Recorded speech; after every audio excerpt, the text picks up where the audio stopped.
오늘 밤에 순서는 미가서 4장 차례입니다. 미가서 4장 1절에서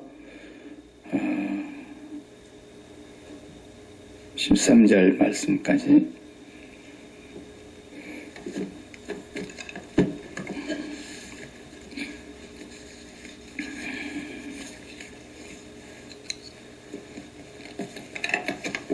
교동하십시다. 끝날에 이르러는 여호와의 전에 산이 산들의 꼭대기에 굳게 서며 작은 산들 위에 뛰어나고 민족들이 그리로 몰려갈 것이라. 많은 이방 사람들이 가며 이르기를 오라 우리가 여호와의 산에 올라가서 야곱의 하나님의 전에 이르자. 그가 그의 도를 가지고 우리에게 가르치실 것이니라. 우리가 그의 길로 행하리라 하리니 이는 율법이 시온에서부터 나올 것이요 여호와의 말씀이 예루살렘에서부터 나올 것임이니라. 아멘. 그가 많은 민족들 사이에 이를 심판하시며 먼 곳 강한 이방 사람을 판결하시리니 무리가 그 칼을 쳐서 보습을 만들고 창을 쳐서 낫을 만들 것이며 이 나라와 저 나라가 다시는 칼을 들고 서로 치지 아니하며 다시는 전쟁을 연습하지 아니하고 각 사람이 아래와 땅의 막과 나무 아래에 선질 것이라. 그들을 두렵게 할 자가 없으리니 만군의 여호와의 입이 이같이 말씀하셨습니다. 만민이 각각 자기의 신의 이름을 의지하여 행하되 오직 우리는 우리 하나님 여호와의 이름을 의지하여 영원히 행하리로다. 여호와에서 사시되 나는 오며 쫓겨난 자와 한란 자를 발을 저는 자는 남은 백성이 되게 하며 멀리 쫓겨났던 자들이 강한 나라가 되게 하고 나 여호와가 시온산에서부터 이제부터 영원까지 그들을 다스리리라 하셨나니 너 양떼 망대여 시온이여 걷는 곳 내게로 돌아오. 이제 네가 어찌하여 부르짖느냐. 너희 중에 왕이 없어졌고 내 모사가 죽었으므로 네가 해산하는 여인처럼 고통함이냐.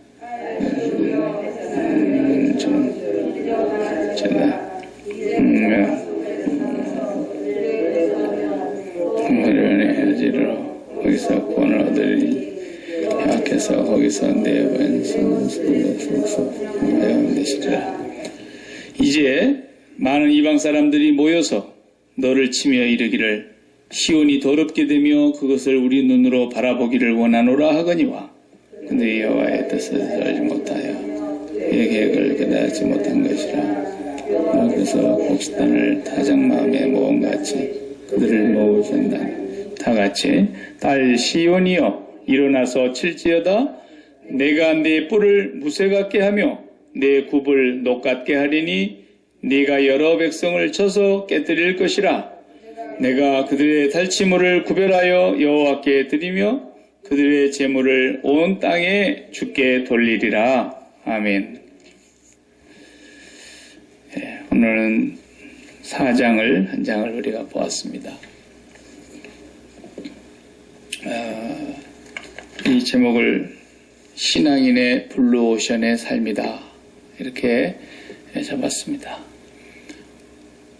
3장에서는 우리가 본 대로 지도자들, 통치자들, 그 다음에 종교 지도자들 이런 사람들이 너무나 하나님 앞에 범죄하는 모습을 우리가 3장에서 보았지 않습니까?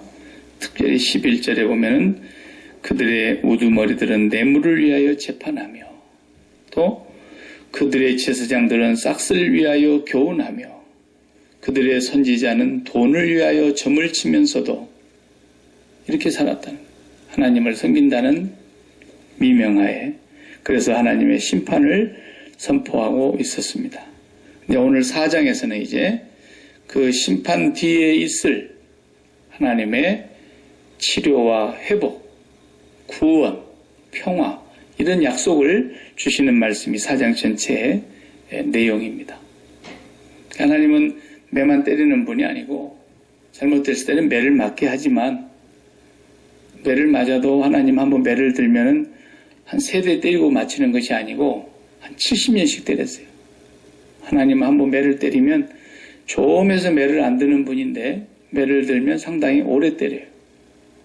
70년 동안 맞았지 않습니까? 그래서 바벨론에 끌려가서 바벨론에서 그들은 나라를 잃고 그 소름 속에서 그 피리를 어디다 걸어놨다 그랬어요? 시편에 보면 피리를 더 이상 부를 수가 없었어. 악기를 더 이상 연주할 수가 없어서 버드나무 가지에다 걸어놓고 시온을 생각하면서 예루살렘을 생각하면서 70년을 울었다 그랬어요. 한이 맺혀서. 그리고 70년 만에 해방을 받고 돌아오게 되는데 그 돌아올 때의 그 구원과 해방과 그리고 회복과 치료의 얘기가 지금 4장의 얘기예요. 그래서 그때 돌아오게 되면은 이스라엘만 돌아오는 게 아니라 많은 이방 사람들이 돌아오게 될 것까지도 말씀하셨어요. 2절에 보면. 그러니까 오늘 본문에 보면은 끝날에 4장 1절에 그렇게 시작하죠. 끝날에 이르러는 그래서 이 끝날이라고 하는 게 언제를 말하는 것일까라고 하는데 거의 모든 학자들의 의견에 동일한 것은 예수님이 이 세상에 오신 날로부터 예수님 재림하실 날까지를 말하는 거예요. 굉장히 오랜 기간이죠. 그러나 그것을 성경에서는 끝날에 그렇게 말했어요. 그래서 말세가 언제부터 시작됐습니까? 끝날의 시작이 언제냐면 예수님 탄생. 예수님 이 땅에 오시면서 말세가 시작이 된 거예요. 그럼 이제 말세지 말은 언제냐? 예수님 재림하실 때. 이렇게 해서 그 기간을 성경에서 오늘 끝날에 그랬어요. 그 기간 동안에 이루어지게 될 하나님의 약속들이에요. 그것이 오늘 미가서 4장을 통해서 하나님께서 다시 회복시켜 주신다고 하는. 근데 다 회복시켜 주는 건 아니죠. 남은 자들만 분명히 회복시키신다고 그렇게 약속을 하셨습니다. 오늘 블루오션이라는 말이 경제에서 쓰는 용어예요. 성경에 없는 말이지만 그 경제에서 쓰는 이 용어가 성경에서 가르쳐주고자 하는 하나의 진리를 담고 있는 용어이기 때문에 제가 빌려온 겁니다. 블루오션, 블루라는 블루 색깔 알죠? 바다 색깔을 우리가 블루라 그러잖아요. 오션, 그러니까 푸른 바다, 그 말이에요. 푸른 바다. 그럼 빨간 바다는 어떻게 하세요? 레드 오션. 네, 반대말이에요. 이게. 두 말이 경제에서 쓰는 말이에요. 경제하는 사람들이. 그 레드 오션이라는 것은 뭐냐면 저기 시리아 반군과 정부군이 계속 지금 싸우고 있다가 반군들이 이제는 밀려가고 정부군이 이제 다시 탈환을 했습니다. 우리 미국은 반군을 지원했고 러시아의 푸틴은 정부군을 지원했어요. 그런데 결국 정부군이 이기고 협상이 끝났습니다. 피 흘리는 전쟁이 엄청나게 계속됐습니다. 그런데 경제에서 쓰는 이 전쟁의 레드 오션이라는 말을 붉은 바다, 붉은 바다라는 피바다라는 얘기 아니겠어요? 이건 뭘 얘기냐면 각 기업마다 회사마다 총성이 없는 전쟁을 치르고 있다는 거예요. 그래서 너무 피비린내 나는 전쟁과 같은 그런 경제활동을 하고 있다. 그런 뜻이에요.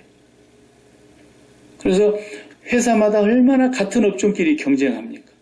통닭집을 하나 해도 옆에 하는 통닭집이 여기다 옆에 또 하나 해놔봐요. 옆에 하는 제과점 여기 또 하나 차려놔봐요. 그러면 서로 경쟁이 되는 거예요. 피비린내 나는 경쟁을 합니다. 어떻게 하면 내가 저 집보다도 더 장사를 잘할까? 어떻게 하면 더 맛있는 걸 만들까? 이런 거예요. 그러니까 회사도 우리가 손에 들고 다니는 이 스마트폰 하나도 보십시오.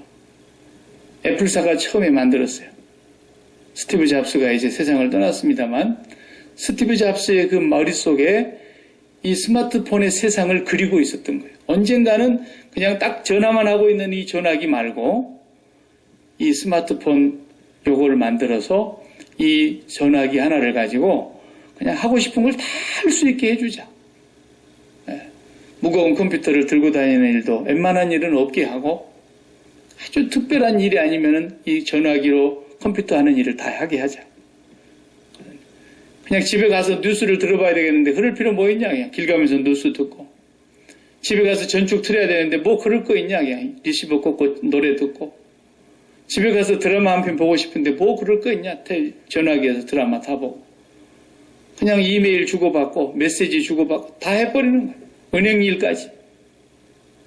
이런 그림을 그리고 있었던 거예요. 아무도 생각하지 못하고 있었을 때 몇몇 사람은 그 그림을 그리고 있었던 거예요. 그래서 그것이 딱 세상에 탄생하고 나니까 이게 웬일입니까?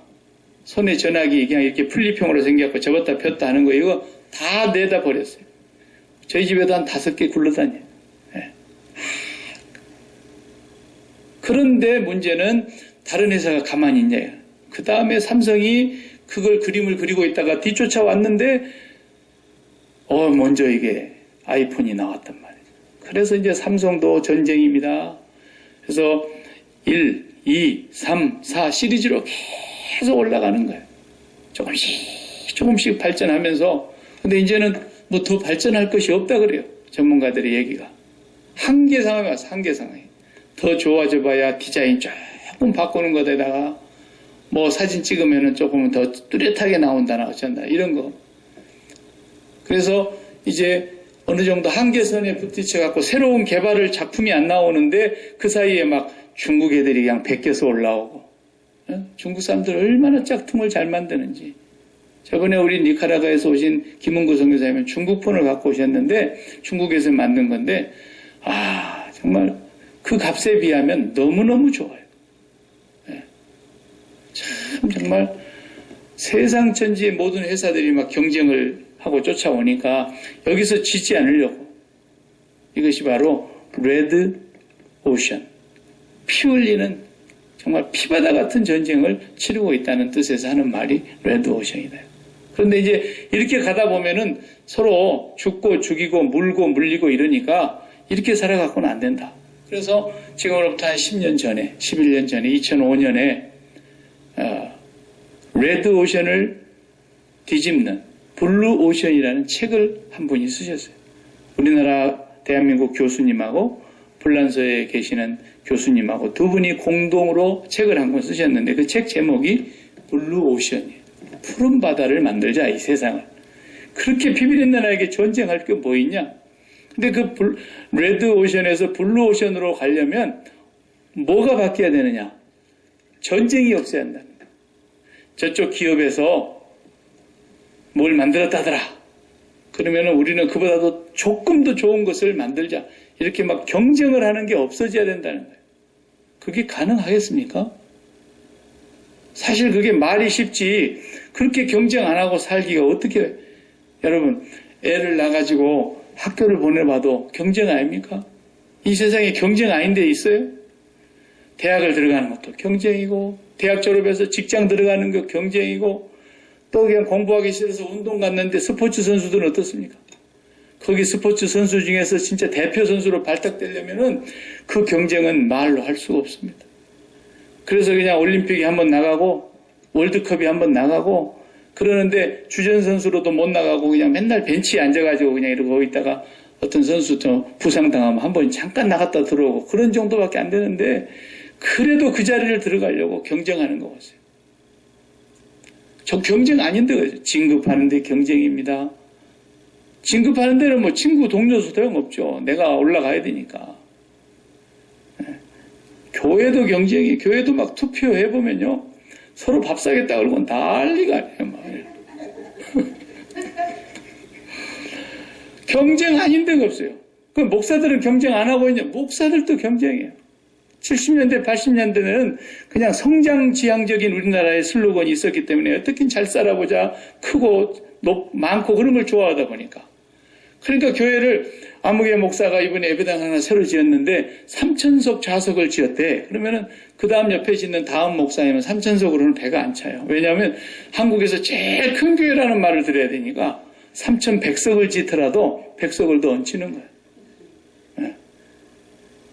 그래가지고 5,000석까지 제가 목회할 때는 지었어요. 대부분 교회들이, 큰 교회들이. 근데 지금 5,000석은 교회도 아니에요. 이제 예배당도 작은 곳에 들어가요. 만석이 넘고 2만석이 넘는 데도 있어요. 한 번에. 그러니까 5천석 지을 때 수백억이 들었을 텐데 그걸 다 때려 부수고 또 그 자리에다가 또 2만석짜리 짓고 이런 망할 짓을 하고 있어요. 교회가. 경쟁하느라고. 이제 조금만 지나봐요. 제가 예언합니다. 제 예언은 틀림없이 맞습니다. 다른 건 안 맞을는지 몰라도 이거 틀림없이 맞습니다. 뭐냐? 그 교회 텅텅 빈 때가 옵니다. 아멘이죠? 안 그래야 되는데 사실이에요. 안 그래야 돼요. 왜? 옛날에는 그림이 삼각형이었잖아요. 그래서 교회를 가보면 그냥 아동배들이 바글바글 했어요. 그리고 부모님들은 그냥 한 5, 60명 나오면 큰 교회였어요, 그때. 구도가 밑으로 갈수록 많고 위로 올라갈수록 이렇게 뼈조가 작았다고. 근데 지금 밑에 있었던 요 어린 아동부에 있었던 저희들이 이렇게 장년부로 올라왔잖아요, 이렇게. 그래서 지금 장년부가 많고 어린 애기가 없어요.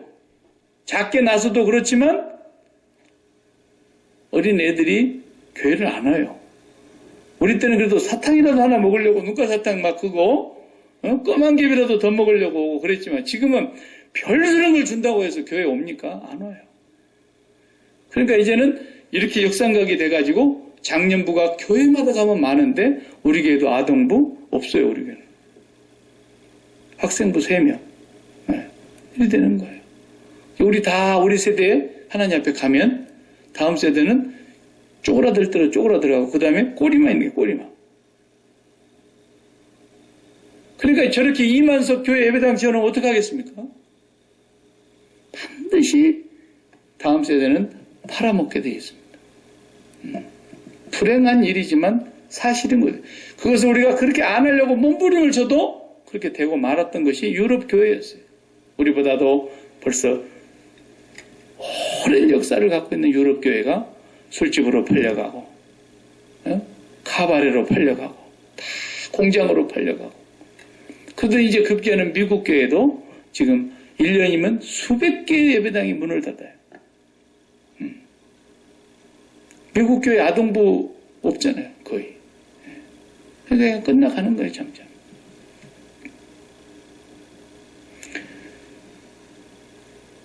경쟁을 하는 것은 망하는 겁니다. 그러니까 이 세상은 경쟁 안 하면 살 수가 없는 세상이기 때문에 이 세상은 경쟁을 해야 되지만 예수 그리스도께서 다스리는 세상은 경쟁이 없는 세상인데 언제부터 경쟁이 없느냐? 주님 재림하시고? 아니에요. 주님 재림하시면 세상에 나라가 하나도 없어져 버렸는데 무슨 경쟁이란 말입니까? 예수님 이 땅에 오신 날로부터 말세가 시작이 됐는데 예수님 다시 오실 재림의 때까지 이 땅에 사는 하나님의 백성들과 그리스도가 다스리는 백성들과 예수를 믿는 백성들은 경쟁이 없는 삶을 살도록 하나님이 약속하셨다는 거예요. 우리가 그걸 배워야 되는 거예요.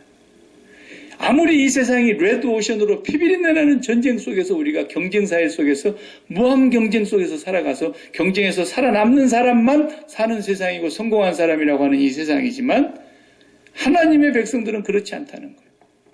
하나님의 약속이 있고 하나님의 보장이 있다는 거예요. 경쟁이 없이도. 전혀 경쟁하지 않고 사는데도 성공하는 삶을 살 수도 있고 세상을 놀랍게 하는 사람이 나올 수도 있고 반드시 승리하는 삶을 살게 할 것이라는 약속이 여기에 있어요. 오늘 성경에 보시면 2절 한번 보세요.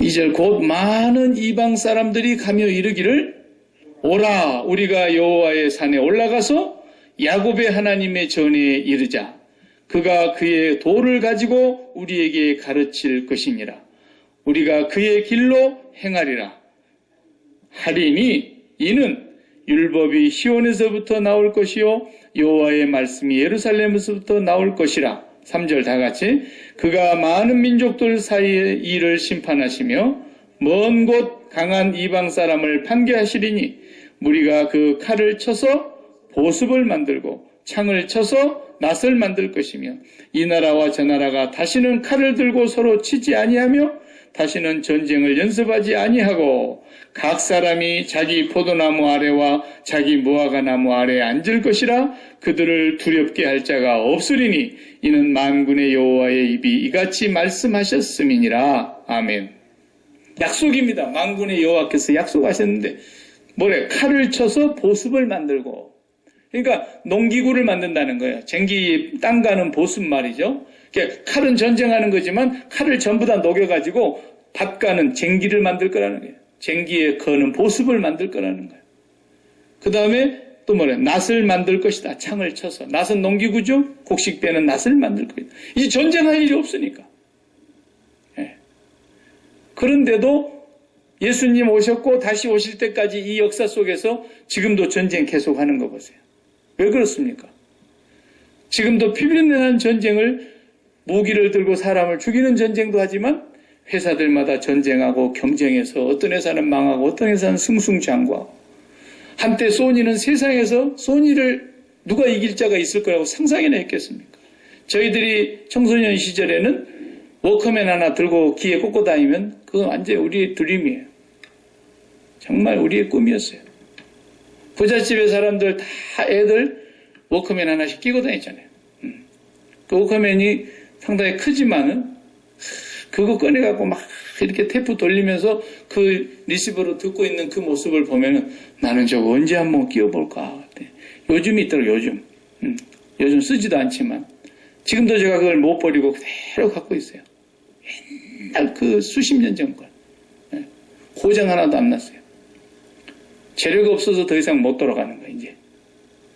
그 소니 그러면 뭐 모든 전자제품 중에서 TV 그러면 소니를 못 따라갔어요. 그러나 지금 누가 소니 삽니까? 값만 비싸지? 아무도 소니 사는 사람 없어요. 전부 삼성 들고 나가더라고. 내가 이번에 블랙 프라이데이 가서 가만히 이렇게 보니까 전부 삼성이야. 네. 삼성이 세계를 완전히 다 잡았어요. 네. 그런데 하나님의 백성들은 그렇게 살지 않고도 살 수 있도록 하나님의 약속이 있다는 거예요. 이게 바로 블루오션의 삶이라는 거죠. 그건 뭐냐? 간단히 말하면 이런 거예요. 회사에서도 블루오션의 정책을 지금은 다 써요. 그래서 지금 블루오션으로 해서 새로운 제품을 개발하는 회사들이 만들어낸 것 중에서 많이 있었어요. 물론 딱 만들어 놓으면 또 경쟁하는 회사가 또 생겨나니까 다시 레드오션으로 돌아가는 거죠. 삼성에서 이거 만들었어? 그럼 애플에서도 또 다시 그걸 경쟁을 하니까 레드오션으로 바꿔지기는 하지만 그러나 그런 사이에 또 블루오션으로 계속 가버리는 거예요. 또 다른 걸 개발해버리고 또 다른 걸 개발해버리고 계속 다른 사람이 따라올 수 없는 개발을 해나가는 것이 바로 뭐냐? 새로운 가치 창출이라는 거예요. 새로운 가치. 그래서 이제는 오랜 세월이 지났습니다만 예를 들어보면 냉장고 가지고는 겨울에 김치를 옛날엔 땅에다 묻어놓고 먹었는데 냉장고에다 넣어놓고 먹어도 어느 일정한 시간까지는 가능하지만 결국은 씻어서 버리더라. 그러니까 이걸 어떻게 하면은 오래 보관해서 먹을 것인가 그걸 생각하던 사람이 냉장고형 김치를 만들었어요. 이건 삼성도 생각을 못했고 LG도 생각을 못했고 아무도 생각을 못했어요. 우리나라에 위니아라고 하는 회사가 그걸 만든 거예요. 위니아가 최초로 김치를 만들었어요. 그러니까 대기업이 깜짝 놀란 거예요. 이야, 이거 봐라. 그러니까 위니아는 그 김치 하나 만들어가지고 회사 일으켰습니다. 그런 거예요. 매일 코카콜라와 펩시콜라가 그냥 세상을 다 지배하고 음료수가 뭐 콜라밖에 없는 줄 알고 있었던 그런 시대가 있었는데 지금은 비타C 그래가지고 그냥 비타민제를 만들어내버렸어요. 사람들이 이제 TV를 보면서 비타민을 매일 먹어야 한다는 걸 알겠는데, 그 비타민 먹기도 귀찮단 말이에요. 근데 한 병 쭉 들여 마시면 끝난다 그러니까. 그게 많이 팔렸던지, 그냥 만든 지 1년 만에 회사가 상상할 수 없는 매상을 올려버린 거예요. 경쟁 하나도 하지 않고. 그런 것들이 굉장히 많이 있습니다. 그런 것처럼 신앙생활에도 그 블루오션의 삶이 있다는 겁니다. 아무도 따라올 수 없는, 아무도 흉내낼 수 없는, 누구도 우리와 경쟁할 수 없는. 그래서 레드오션의 삶은 항상 상대방이 하는 것을 보고 따라라도 가든지 아니면 상대방보다도 더 앞서가든지 하는 경쟁을 해야 되는 것이지만 블루오션은 경쟁을 끝내는 것입니다. 경쟁이 더 이상 없다라는 거예요. 칼을 쳐서 낫을 만들으라는 거예요. 쟁기 보습을 만들으라는 거예요. 더 이상 전쟁할 일이 없을 거라는 거예요. 이런 삶이 뭐겠냐는 거예요. 이런 삶을 우리에게 보여주시는 분이 물론 예수님이시지만 예수님의 제자 가운데 사도 바울이 그런 부분을 제일 먼저 우리에게 보여주신 분이세요. 초대교회의 지도자로서 2000년이 넘은 역사 속에 사도 바울이 복음을 전하는 그 과정 속에서 한번 우리가 잠깐 갈라디아서를 한번 펴보겠어요. 신약 성경은 갈라디아서 1장만 다 같이 보겠습니다. 갈라디아서 1장. 제 성경으로는 302페이지인데요. 신약 성경 302페이지인데 여러분 갈라디아서 1장을 한번 찾아보세요.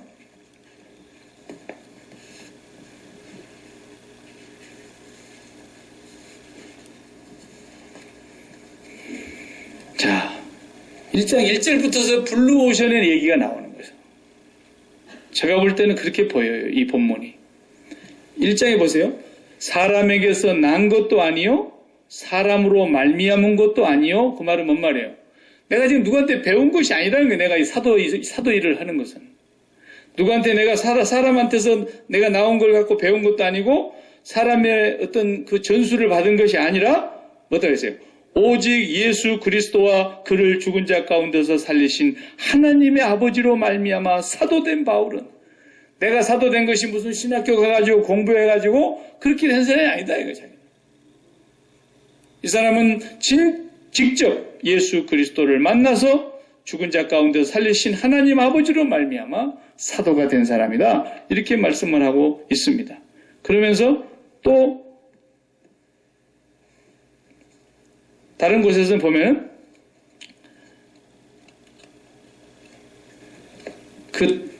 그 다음에 보면은 또 이런 말씀이 있습니다.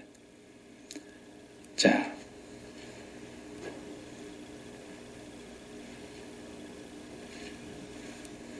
13절 보세요. 1장 13절이에요. 13절에 보면 이전에 유대교에 있을 때에 핍박 많이 했던 사람 아니에요. 유대교에 있었을 때 행한 일을 너희가 들었거니와 어떤 사람이 이 사람이 유대교에 있을 때 교회를 잔해하려고 엄청나게 핍박했던 사람인데 너희가 그걸 들었지 하나님의 교회를 심히 박해하여 멸하고 이런 짓을 했던 사람 아닙니까? 그런데 12절을 보면 뭐라 그럽니까? 내가 사람에게서 받은 것도 아니요 배운 것도 아니요 오직 예수 그리스도의 계시로 말미암은 것이라 그러지 않습니까? 그러니까 어디 가서 공부해가지고 1등 해가지고 사도가 된 사람이 아니라는 거예요. 누구 사람한테 배운 게 아니라는 거예요. 직접 하나님께로부터 자기 자신이 예수 그리스도의 계시로 받았다라는 거예요. 자, 이것이 지금 블루오션의 삶을 들어가고 있는 사도 바울의 지금 고백입니다. 이건 뭐냐면 누구한테서 흉내내 갖고 하는 게 아니라는 거예요. 쉽게 말하면은 어떤 사람이 목회돼가지고 아주 성공을 했다 그러니까 목사로 말하자면 여러분께서 예수 그리스도를 믿으시면 이렇게 하면 그런 사람 물론 생각나잖아요. 어디 있는지. 네. 그 사람 굉장히 많이 모여요. 그 교회가 지금 은퇴하셨지만 그러니까 그 사람의 목소리를 따라가는 사람이 있더라고. 본래 하나님이 자기에게 준 목소리를 내버리고 그 사람이 흉내만 내는 거야. 네. 네. 이것은 뭐예요? 레드 오션의 삶을 사는 사람이에요. 블루 오션은 그런 게 아니라는 거예요. 네. 제가 왜 제자 훈련이니 이런 것을 목회하면서 다 때려치우고 없애버렸냐면 저도 하려면 얼마든지 할 수 있어요. 그런데 어디 가서 배워갖고 와서 하는 것은 저는 싫더라고요. 그것은 옥하는 목사님에게만 주신 거예요. 근데 옥하니 목사님 교회 갖고 전부 벤치마킹한 거거든요. 벤치마킹이 뭡니까? 아랫사람들을 보내가지고 뭐 어떻게든 가서 보고 와봐. 저 교회가 왜 이렇게 부흥이 된대? 그래서 뭐 보내가지고 그 제자훈련이라는 프로그램이 있는데 그 프로그램을 가지고 막 해가지고 이게 제자가 또 뭐 제자를 낳는다 어쩐다 그래가지고 막 그러는데 제자훈련 해갖고 하는 것도 옥하는 목사님에게 하나님이 주신 탁월한 계시입니다. 저는 그분이 왜 그것을 하게 됐는지 저는 처음부터 아는 사람이에요. 직접 본인에게 들었으니까. 70년대에 달동네 밑에서 어떤 분이 교회를 개척했는데 개척해도 몇 년이 지나도 교인이 안 오니까 그 목사가 지쳐가지고 교회 예배당 건물을 팔고 딴 데로 갔어요. 근데 옥하는 목사님이 그 교회를 이제 가지고 예배당에서 개척을 했는데 모든 주변의 교회들이 다 현수막을 걸고 심령대 부흥회, 축복대성회, 신년대 축복성회 막 이렇게 해가지고 막 계속 부흥회를 할 때 아닙니까? 70년대. 근데 옥하는 목사님은 절대로 부흥회를 하지 않았어요. 그리고 자기가 하나님께로부터 직접 받은 제자훈련을 하기 시작했어요. 근데 이것이 과연 성경적으로 하나님께서 하라고 하시는 확실한 것인가를 알기 위해서 유학을 간 사람입니다. 그 사람이. 무슨 학위를 따려고 미국 온 게 아니었어요. 웨스트민스터 신학대학을 갔을 때. 그런데 웨스트민스터 신학대학에서 이것이 정말 성경적인가? 성경적인 목회관인가? 목회 철학인가? 이것을 알기 위해서 도서관이라는 도서관을 미국에 있으면서 신학교 도서관을 다 뒤졌는데 책 한 권을 발견했습니다. 그것도 우리 개신교 목사가 쓴 책이 아니고 카톨릭의 한스 퀸이라고 하는 교수, 유명한 카톨릭 교수인데 카톨릭 대학 교수님이 쓰신 교회란 무엇인가? 라는 책이었어요. 책도 손바닥만 해요. 크지도 않아요. 한 100페이지밖에 안 돼요. 그 작은 책을 딱 찾았는데 그 책을 읽다가 맞다. 이것은 하나님의 계시의 말씀 그대로다. 그래서 그만 공부를 거기서 접고 한국으로 나오신 거예요. 그래서 그 개척하다 안 된 교회 예배당을 자기가 이제 인수해가지고 거기서 처음에 7명을 데리고 7명에다가 예수님이 12명을 했는데 당신이 7명을 처음에 시작해서 제자훈련을 하기 시작했어요. 그래 지금 오늘 서초구에 있는 사랑의 교회가 생겨난 겁니다. 근데 지금은 그 교회가 제자훈련 프로그램을 굉장히 체계화하고 좋은 시스템으로 만들어가지고 이제 목사님들에게 이걸 가르칩니다. 근데 거기 가면 노하우도 물론 가르쳐 주지만 노하우는 별거 아니에요. 거기는 철저한 목회 철학을 가르칩니다. 당신이 이것으로 목숨을 걸래? 그리고 하나님께서 당신에게 이 사명을 주셨다고 확신하느냐? 그거에다가 생명을 걸고 가르치는 그런 시스템인데 사람들이 그걸 무슨 교회 부흥의 하나의 프로그램으로 생각한단 말이죠. 여기서 교회의 타락이 오기 시작하는 겁니다. 저는 조영기 목사님 훌륭하다고 존경합니다만 그분의 삼박자 이론은 저는 받아들이지는 않습니다. 그러나 그분은 그 시대에 삼박자 축복이라는 자기의 나름대로의 자기 목회관을 가지고 열심히 했습니다. 사랑하는 자여, 내 영혼이 잘 땐 같이 범사가 잘 되고 간구하기를 내가 간구하노라. 그러면 그냥 막 할렐루야 하고 막 아멘하고 난리였어요. 왜? 그때는 너무 가난한 시절이었고 밥도 잘 못 먹던 시절이었으니까 사랑하는 자여, 내 영혼이 잘 된 같이 범사가 잘 되고 강건하기를 하고 그러니까 그냥 온 사람들이 저쪽에 가면은 복 받는가 보다 그러고 물러간 거죠. 천막을 쳐놓고 했는데도. 그런데 어떤 면에서 나는 존경하느냐? 자기 것이 있었다라는 거예요. 그게 맞았느냐 틀렸냐를 우선 얘기하기 전에 남의 것을 흉내내지 않았다라는 거예요. 하나님이 나만 해줘요. 여러분이 사업하실 때도 마찬가지예요. 사업을 하실 때 예수를 믿는 사람은 누구와 경쟁을 하면 안 돼요. 기독교에는 사실은 경쟁하면 안 됩니다. 성경 어디에도 경쟁하라는 것이 없고 경쟁해서도 안 됩니다. 경쟁하는 건 자체가 하나님의 뜻이 아닙니다. 구약에서부터 신약까지 다 들여다봐도 하나님의 말씀 속에는 경쟁이라는 것이 경쟁하라는 게 없어요. 자신과 싸우라는 것이 있고 나를 싸워서 나를 저 복종시키라는 말은 있어도 누구 상대방을 놓고 경쟁하라는 것은 하나님의 뜻이 아닙니다. 교회끼리도 나는 그래서 그런 거 하지 말라 그러는 거예요, 사실은. 여러분 교회끼리 경쟁해봐요. 그래가지고 저도 많이 해봤습니다만은 연합회 같은 데에서 기독교 연합회에서 1년에 한두 번씩 체육대회 하지 않습니까? 싸움나고 난리. 아주 미친 것들이 들어와가지고 막 난리를 해놓고 가요. 그래가지고 그냥 거기 또 이제 미리 선수를 뽑아내시고 선수 명단 적어내시고 목사님이 정말 거기 진짜 자기 교회만 들어있고 다 정말 그 교회 출신인가 확인하는 사인해서 보내세요. 그래도 안 그러는 교회도 있는가 봐. 1년에 한 번 나온 사람도 우리 교인이라 그래가지고 거기다 집어넣어가지고 막 하고. 옛날에 우리 교회 다닌 사람이라 그래가지고 지금은 안 다녀도 그냥 막 쏘네. 그래가지고 어떻게 해서든지 이기려고. 그래, 막 거기서 심판이 그냥 조금만 미스테이크 해갖고 심판이 사람인데 뭐 잘못 볼 수 있지. 그런 막 싸움이 나고 난리가 나는 거야. 사실은 그런 거 하지 말아야 됩니다.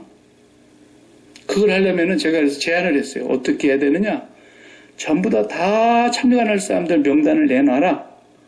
그래가지고 다 섞어가지고 우리 어린이학교 학교 다닐 때 해봤잖아요. 청백군으로 나눠가지고 청백으로 꼭 하고 싶으면 청백으로 나눠가지고 열심히 하면 네 교회 내 교회가 없으니까 그렇게 해가지고 그날 하루 즐겁게 지내고 좀 그러면 되지. 맨날 그거 하면 큰 교회가 다 먹어가 버리잖아요. 트로피도 다 큰 교회가 먹어가 버리고 다른 교회는 다 들러리 서고 그러다가 한번 싸움 나면은 막 그냥 시험 들어가지고 그래서 어떤 사람이 막 지나가다가 와 예수 믿는 사람인데 막 입에서 막 샌프란시스코 막 이런 말이 나오더라고. 아유 저 사람이 교회 집사래. 어떻게 저렇게 욕을 잘하는지 막 이러면서 그러잖아요. 이거 하나님의 백성들은요 블루오션의 삶을 살아야 될 사람들입니다. 우리는 경쟁하면 안 돼요. 그 경쟁 안 하려면 어떻게 해야 되느냐. 지금 내가 하고 있는 사업에 대해서 죽어야 됩니다. 왜? 이건 내 사업이 아니니까. 내가 이 사업에 대해서 그리스도와 함께 죽으면 이 사업이 하나님의 기업이 되는 거예요. 그리고 하나님의 기업이 되니까 하나님의 뜻이 뭡니까?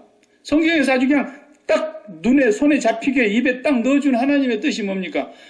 항상 기뻐하라, 쉬지 말고 기도하라, 범사에 감사하라. 이것이 그리스도 예수 안에서 너희를 향한 하나님의 뜻이니라 그랬다. 그 하나님 뜻은 뭐예요? 항상 기뻐하는 거예요. 쉬지 말고 기도하는 거예요. 범사에 감사하는 거예요. 그럼 이 세 가지가 어떻게 해서 가능할 수 있겠습니까, 이게? 정신 나갔습니까? 항상 기뻐하고 다니게? 예? 범사에 감사할 수 있겠어요? 누구만 이게 가능한 겁니까? 이 세상에 대해 죽은 사람만 가능한 거예요. 이 세상에 대하여 그리스도와 함께 십자가에서 연합하여 죽은 사람만이 항상 기뻐할 수가 있는 거예요. 죽었는데 뭘 열받을 게 있냐 이거예요. 죽었는데. 열받을 일이 생겼다가도 주여 내가 이 시간 그리스도의 십자가를 바라다 보며 주님과 함께 내가 죽은 사람임을 고백합니다. 그러면 열이 식죠. 열이 식게 돼 있어요. 해봐요. 열이 안 식는 거. 반드시 열이 식게 돼 있어요. 그러니까 기뻐하는 거예요. 열이 식으면 자연히 하나님의 영이 나를 붙들으셔요. 그리고 내 환경과 내 현실이 내 마음에 안 들어. 그러나 현실은 어떻습니까? 현실은 하나님이 주신 열매라 그랬잖아요. 나타날 현, 열매실. 지금 하나님이 나에게 나타나셔서 주신 현실이요, 이게. 하나님의 열매예요. 그러니까 감사하는 거예요, 감사. 하나님이 주신 거니까. 요셉이 팔려갔습니다. 하나님이 허락하신 거라 그랬잖아요. 형님들이 나를 판 것이 아니라 하나님께서 나를 먼저 앞서 보내신 것이었습니다. 하나님이 주신 현실이었다는 거예요. 기분 나쁜 현실이라도 어쩔 수 없어요. 예수 믿는 사람. 내가 못 깨달아서 그러는 것이지 아직. 그러니까 범사에 감사할 수 있는 거예요. 내가 이 세상을 판단하고 내가 선악을 판단하고 내가 좋고 나쁨을 구분하고 있는 한은 절대로 감사하거나 기뻐할 수가 없어요. 예수 그리스도와 함께 분명히 이 세상에 대하여 십자가에 못 박혀 죽은 사람만 기뻐하고 감사할 수 있는 거예요. 그러면 자연히 뭐가 나옵니까? 기도가 나오죠. 간절히 기도하고 있는데 하나님께서 나에게 감동을 주시고 말씀, 오늘 2절의 말씀대로 여호와의 도를 배우자. 그가 그의 도로 우리를 가르치실 것이라 그랬잖아요. 하나님이 나에게 주시는 감동과 지혜와 메시지가 있다 이거예요. 거기서 나타나는 그 영감을 가지고 음식을 하나를 만들기도 하고 그래서 나만이 갖고 있는 걸로 하는 거예요. 나만이 갖고 있는 노하우와 비즈니스 방법을 내가 개발하는 거예요. 그래서 그대로 하나님이 주신 대로 해나가는 거예요. 그런데 뭐 경쟁할 게 뭐가 있습니까? 아무하고도 경쟁할 수가 없어요. 내가 이 세상에 대해서 딱 죽어버리는 경쟁 끝이에요. 내가 이 세상에서 살아있는 한 경쟁해야 되는 거예요. 이번에도 우리 이제 결혼식을 해가지고 사위를 봤는데, 집사님 집은. 처음부터서 뭐, 아이고, 정말 어떻게 이렇게 귀한 사위가 들어왔는가 그랬는지는 나는 모르겠지만은, 어쨌든 결혼식이 됐어요. 우리도 이제 앞으로 결혼할 때 애들이 사위가 들어올 때도 있고, 며느리가 들어올 때도 있고, 그럴 거예요. 그러면 이제 며느리 하나를 데려왔다거나 사위 될 가능성이 있는 예비자를 데려왔다 이거야, 데려왔어. 그런데 딱 보니까 학교는 어디까지 나왔나. 그러니까 학교는 뭐 하여튼 변변치는 않아도 어쨌든 대학은 나왔구나. 그 다음에 또 직장은 뭐 지금 한가 이렇게 봤더니 직장 생활도 그거 뭐 우리 딸 굶어 죽이긴 않겠네. 뭐 이런 직장인지 아니면 저거 갖고 저거 앞으로 제대로 살 수 있을까 뭐 그런 직장이 될는지 모르겠어요. 그런데 갑자기 번뜩 생각이 나기를 이번에 우리 동서가 사위를 봤는데 보통이 아니고 아주 굉장한 사위가 하나 들어왔어. 그럼 난 동서보다도 나아야 되겠다는 거지. 이게 벌써 경쟁으로 들어가는 거 아닙니까? 이게 망조라는 거예요. 이게 망조라는 거예요. 어떻게 해야 이때 우리가 블루오션의 삶을 살 수 있느냐? 그 데려온 앞으로 사위감이 될는지 안 될는지 모르지만 데려온 그 사람을 놓고 하나님 앞에서 죽어야 된다니까요. 하나님 앞에서 내가 그리스도와 함께 저놈이 정말 우리 식구가 될는지 안 될는지 정말 저것이 올바른 짝인지 아닌지 나는 모릅니다. 나는 모릅니다. 나는 그것에 대해서도 내가 선악과를 먹은 죄인이라 나는 선악을 판단할 수가 없습니다. 그리고 그것에 대해서 죽는 거예요. 죽고 나면은 하나님의 일로 바뀌는 거예요, 이게. 내 일이 아니라니까. 왜? 내가보다도 더 사랑하시는 하나님의 자식이니까. 그 하나님의 일로 바뀌는 거예요. 그 하나님의 일로 바뀌면 그때부터서 하나님 앞에 간절히 기도를 하는 거죠. 하나님 앞에 기도를 하고 있는데 어느 날 하나님께서 나에게 그의 도로 나를 깨우치실 수 있다 이 말이에요. 그리고 그의 도를 내가 배워서 하나님의 계시를 받아들이면 그것이 하나님이 내게 주신 사이가 될 수 있는 거죠. 우리 동서는 이번에 이렇게 좋은 사이를 봤다는데 내가 그보다도 못한 사이를 봐서 되겠냐. 이게 망조라니까 정말로. 우리는 언제나 이 세상에 대하여 그리스도와 연합하고 그리스도와 함께 이 세상에 대하여 죽지 않고서는 절대로 무화과 나무 아래에 있는 이 평안한 삶을 살 수가 없습니다. 포도나무 아래에 살아있는, 오늘 약속이 그랬잖아요.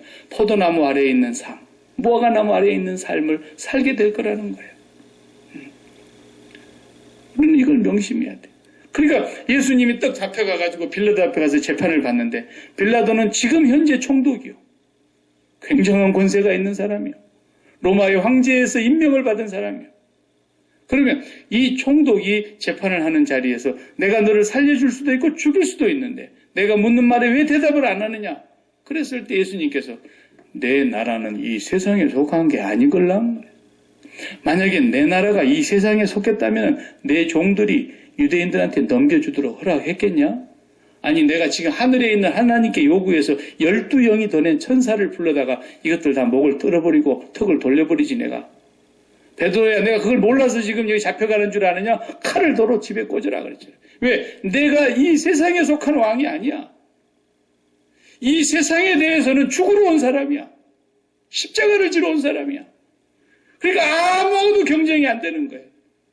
그러나 그분은 만왕의 왕이시며 만주의 주이시며 이 세상의 권세를 이 세상의 왕들을 철장으로 사기 그릇 쳐 부수듯이 깨뜨리실 분이에요. 앞으로. 감히 누가 예수 그리스도와 경쟁한단 말입니까? 누가 그를 쳐서 이길 수 있겠습니까? 십자가에 죽으시고 부활하신 예수 그리스도가 바로 우리의 해답인 거예요. 그러니까 우리가 이 세상에 대해서 죽고 이 세상에서 대하여서 죽고 나면은 하나님이 우리를 다스리시며 성령께서 우리를 이끌어 가시기 때문에 우리는 누구하고 경쟁해가지고 이기고 지고 그런 사람들이 아니라는 것입니다. 나는 그 미우라 아야코 참 빙점이라는 소설을 써서 세계적으로 깜짝 놀랄 그런 참 작가가 되셨지 않습니까? 그 빙점을 쓰게 된 그 동기를 읽고 참 감명받았어요. 자기가 조그마한 가게를 하나 운영을 하는데 이 소설을 쓰고 나니까 사람들이 너무너무 많이 몰려오는 거예요. 이런 훌륭한 여류 작가가 우리 동네에 살다니 말이야. 그래서 그냥 그 가게에 가서 물건을 팔아주는 사람들이 날마다 막 2배, 3배 매상이 올라가는 거예요. 그러면 그 가게만 있겠어요? 이쪽 가게는 어떡하라고. 그러니까 이 미라야코가 자기 집의 물건을 덜 받기 시작했어요. 품목을 줄이기 시작했어요. 그래서 사람들이 오면 죄송합니다. 저쪽 가게에 가면 이 물건이 있는 줄 압니다. 그러면서 자기는 덜 팔기 시작한 거예요. 그러면서 더 놀라운 소설을 쓰게 됐어요. 더 위대한 소설을 쓰게 되었고 세계 속에서 존경을 받을 만한 그런 작가로 탄생하게 되는 거예요. 누구도 따라올 수 없는 블루오션의 삶이라는 거죠. 얼마나 멋있습니까? 예수를 안 믿는 사람들도 블루오션 전략으로 기업을 살려야 된다 그러고 있는데 예수 믿는 사람들이 이 세상에서 키를 쓰고 전쟁해가지고 누구를 겪고 밟고 올라가야만 우리가 성공한 것이라고. 이것은 오늘 미가서에서 약속하고 있는 하나님의 말씀과는 정반대의 삶입니다.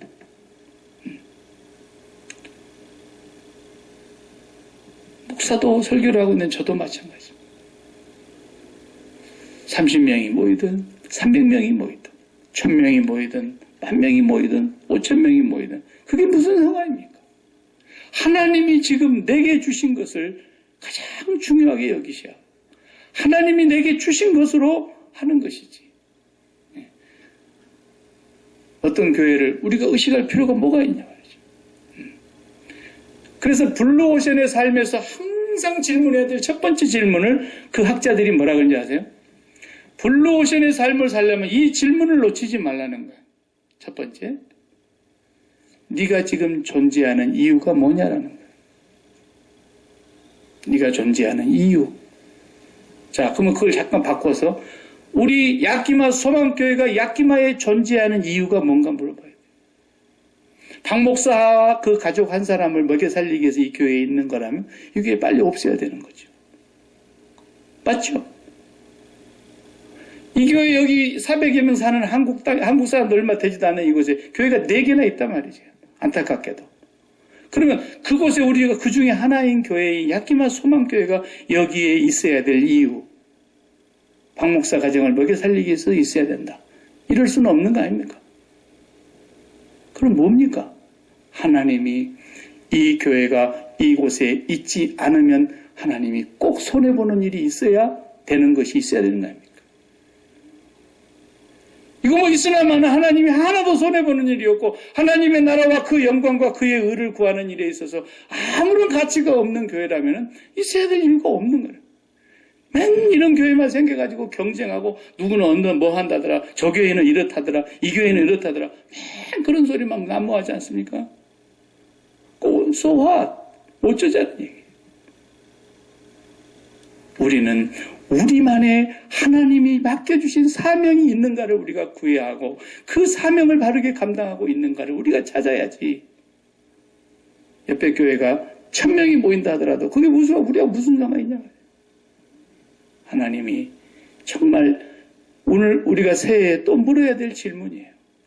우리가 이 새해를 다가오는 한 해 동안에 하나님, 내가 아직도 이 땅에 죽지 않고 살아있어야 될 이유가 뭡니까? 내가 먼저 죽는다고 해서 박 목사가 먼저 죽는다고 하나님의 나라에 손해보는 게 뭐가 있습니까? 내가 먼저 천국을 간다고 해서 하나님이 너무너무 손해보는 장사하는 게 뭐가 있습니까? 그렇지 않다면 내가 가야죠. 그러나 아직도 너를 향한 내 뜻이 있고 아직도 너가 이 세상에 존재해야 될 가치가 있고 아직도 너는 내가 이 세상에서 이것을 위해서 쓸 거야. 이것이 있어야 우리가 삶의 존재 목적이 되는 거 아니겠습니까?